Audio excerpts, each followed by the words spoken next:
Hi, Shai. Hi, Mo. So what are we going to talk about today? We're going to talk about prioritizing animal welfare. I thought we were going to talk about prioritizing human welfare. Okay. It's going to be interesting. So let's dig in? Yeah. Great. So as we learned in lessons 2 and 3, we have such a large-scale potential impact regarding human welfare, and we have so many opportunities that we know about. Mm-hmm. We also talked about the fact that we can cure deadly diseases for just a few dollars. I mean, the most cost-effective human welfare intervention is $150 per one dali. Some countries can't even afford that.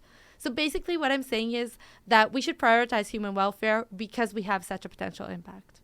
Yeah, well, I agree that we can have a very large impact on human welfare, and that's obviously important. But I think we should look at this from a cost-effectiveness perspective. Those same $150 that you were talking about can be donated to cage-free interventions and provide more than 1,000 years of chicken welfare. That's more than 3 orders of magnitude greater than what we would get by prioritizing human welfare. I mean, I just think that when you look at this from a cost-effectiveness perspective, it's clear that we should prioritize animal welfare. I agree that if we take the total amount of animals versus humans, of course we have more animals suffering. But I think there's an assumption here that animals and humans are valued similarly, which I'm not sure I agree with. And we have this responsibility towards humans, which we don't really have towards animals, right? We have this reciprocal relationship with them, which we can't really create with animals. And if we take responsibility versus cost effectiveness, I think responsibility is more important than cost effectiveness.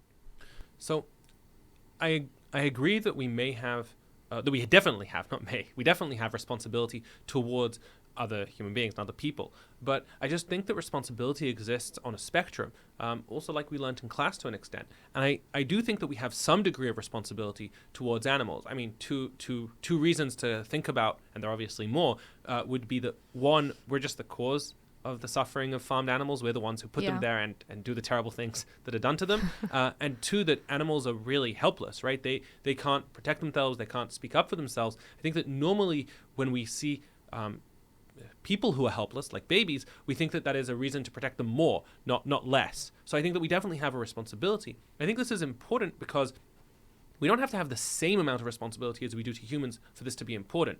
The scale and depth of animal suffering is enormous. I mean, there are at least 10 times more farmed animals than there are humans in the world, and they suffer really badly. And I think that if we do have some amount of responsibility and we have this degree of scale taken together, these are going to be really a key factor in prioritizing animal welfare. Well, obviously, we're responsible for animal suffering, but I can't really say that we can compare an animal with a baby.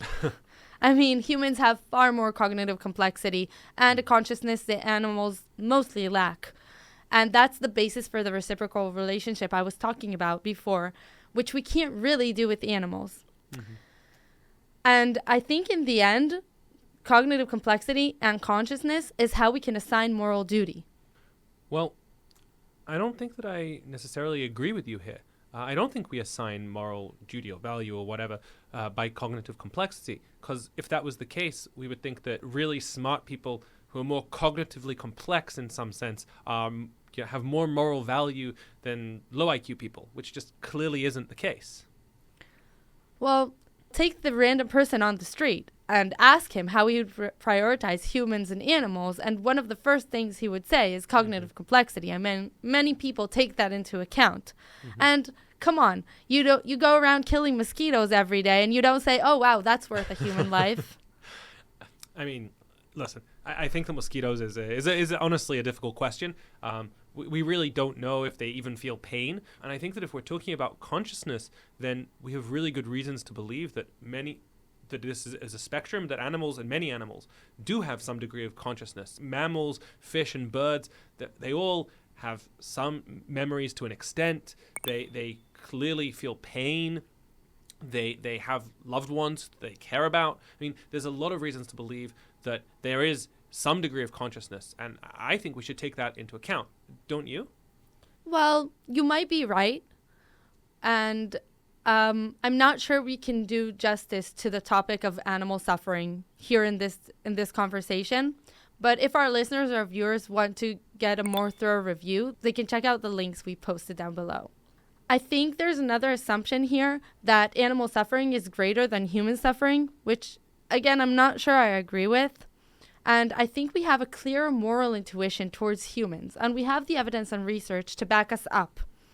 And so, in the end, I think we have more certainty regarding how we can impact and help human welfare as opposed to animal welfare.